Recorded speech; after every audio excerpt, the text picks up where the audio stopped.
13 de dezembro de 2003, o ex-ditador do Iraque, Saddam Hussein, foi encontrado. Ele havia evitado a captura desde o início da invasão americana ao Iraque, mas foi encontrado após uma grande operação. Seu julgamento foi marcado por surtos, assassinatos e terminou com Saddam e muitos de seus ex-funcionários condenados à morte. Talvez seja útil começar com uma breve explicação sobre o regime de Saddam Hussein.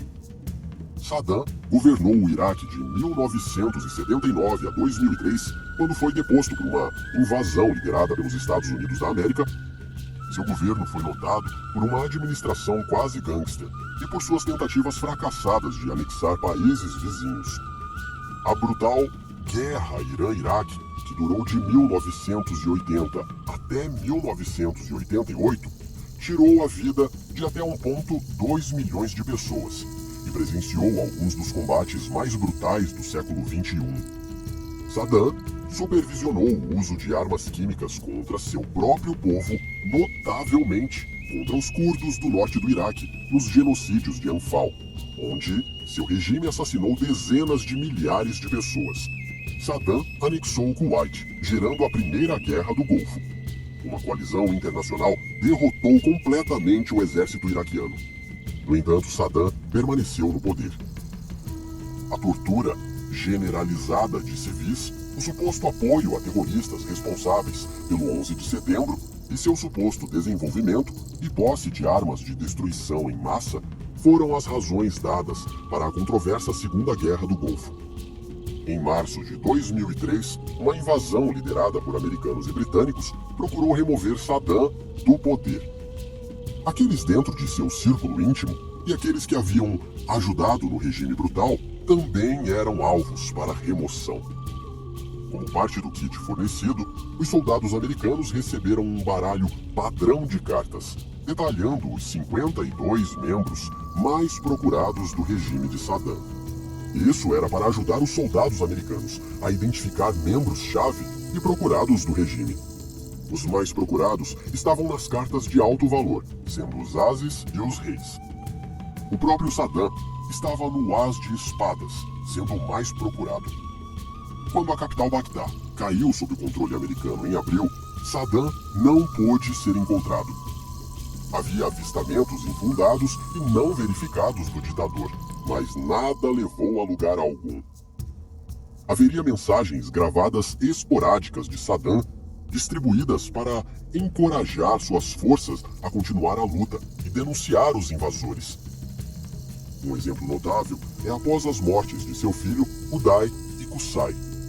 Em um discurso gravado, ele honrou as mortes de seus filhos, chamando-os de mártires honrados e declarando que estaria orgulhoso de oferecer mais 100 filhos para derrotar as forças americanas. Operação Red Dawn foi o nome dado à caçada por Saddam Hussein. A caça de 9 meses viu centenas de soldados realizarem centenas de invasões. Oficiais de inteligência começaram a mirar em funcionários de baixo escalão, como cozinheiros, guarda-costas, motoristas e suas famílias. Esses indivíduos foram alvos para obter informações sobre o possível esconderijo de Saddam. O objetivo era restringir as áreas onde ele poderia estar escondido, sendo sua cidade natal, Tikrit, um local provável. Não seria até dezembro de 2003 que um avanço foi alcançado. Um dos ex-motoristas de Saddam divulgou o nome Muhammad Ibrahim Omar al-Muslit, também conhecido como o braço direito de Saddam. A família de al-Muslit foi localizada e interrogada, permitindo que os oficiais de inteligência localizassem e interrogassem o próprio homem. As forças americanas foram informadas sobre uma fazenda em Adidar, apenas uma curta viagem de carro de Tikrit. No dia 13 de dezembro de 2003, cerca de 600 membros da Elite Special Operations Task Force Team 121 e a primeira Brigada de Combate da equipe dos Estados Unidos da América, a 4ª Divisão de Infantaria do Exército dos Estados Unidos da América, foi em busca de Saddam na fazenda. Seus 2 últimos guarda-costas tentaram fugir, mas logo foram capturados. Após uma longa busca na área, Saddam foi localizado em um buraco de aranha. A entrada estava camuflada com um tapete, tijolos e terra, e era um espaço de apenas alguns metros de comprimento. Quando as tropas abriram a porta do alçapão, eles se depararam com um Saddam desgrenhado, desejando se render. Ele foi encontrado com 750 mil em notas de 100. Ele estava armado com uma pistola e um AK-47, mas nenhum tiro foi disparado. Há uma fotografia da captura de Saddam que mostra um intérprete iraquiano-americano chamado Samir segurando Saddam no chão. Esse homem supostamente socou Saddam no rosto e o amaldiçoou pelo assassinato de seus tios e primos e pela prisão de seu pai, um soco que imagino ter sido bastante satisfatório. Saddam foi preso e designado como prisioneiro de guerra como chefe do regime militar. Ele foi levado ao aeroporto internacional de Bagdá, onde passou por um exame médico que controversamente foi transmitido como prova de sua prisão. Mostrou um Saddam desgrenhado com cabelos compridos e uma barba mal cuidada. Isso foi recebido com críticas, pois foi visto como uma humilhação ao ditador e potencialmente uma violação do artigo 300 da 100 Convenção de Genebra, que proíbe ultrajes à dignidade pessoal. No artigo 13, afirma que os prisioneiros de guerra devem ser protegidos contra insultos e curiosidade pública, o que a transmissão da inspeção poderia ter violado. Saddam foi julgado no Tribunal Especial Iraquiano, um tribunal para julgar os principais membros do regime por crimes cometidos contra o povo iraquiano. Desde o começo do julgamento, Saddam contestou sua legitimidade. Ele chamou o presidente americano George W. Bush de criminoso, afirmando que o julgamento estava a caminho para Bush ter sucesso em sua reeleição. Durante o julgamento, os advogados de Saddam foram rotineiramente assassinados, com muitos trabalhando fora do Iraque por medo de sua própria segurança. A segurança real do julgamento levantou a questão se ele poderia ser considerado um julgamento justo ou eficaz. No final, Saddam foi condenado pelo assassinato de 148 muçulmanos xiitas no massacre de Dujai. Este massacre foi uma retaliação pela tentativa de assassinato contra Saddam e provou ser o crime pelo qual ele foi condenado à morte.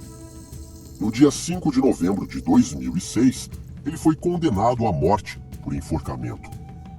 Ao receber sua sentença, Saddam gritou: "Viva o povo! Viva a nação árabe! Abaixo os espiões! Deus é grande!"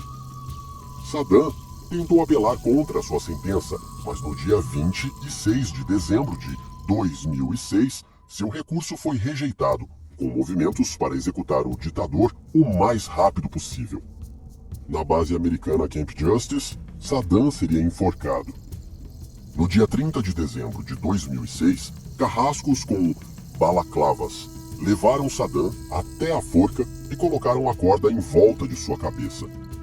Em meio ao canto de slogans, insultos e orações lidas do Alcorão, o ex-ditador caiu até a sua morte. Seus momentos finais foram capturados em um telefone celular, a abertura da porta da armadilha, seu corpo balançando e o pescoço torcido. O corpo de Saddam foi então levado de avião para seu local de nascimento e sepultado à noite. A morte de Saddam foi uma nota de rodapé no regime e uma tentativa de legitimar o novo governo iraquiano. Havia questões sobre a justiça do julgamento, levando muitos a acreditar que não passava de um julgamento certo. E sobre o pequeno baralho de cartas citado antes no vídeo, nem todos ali enfrentam a justiça. Os crimes de Saddam e seu regime foram muitos, e ainda assim, se a justiça foi alcançada, tanto para as vítimas quanto para o Iraque, eu deixo para você. Mas acredita-se que o regime de Saddam seja responsável pela morte de 250 mil de pessoas.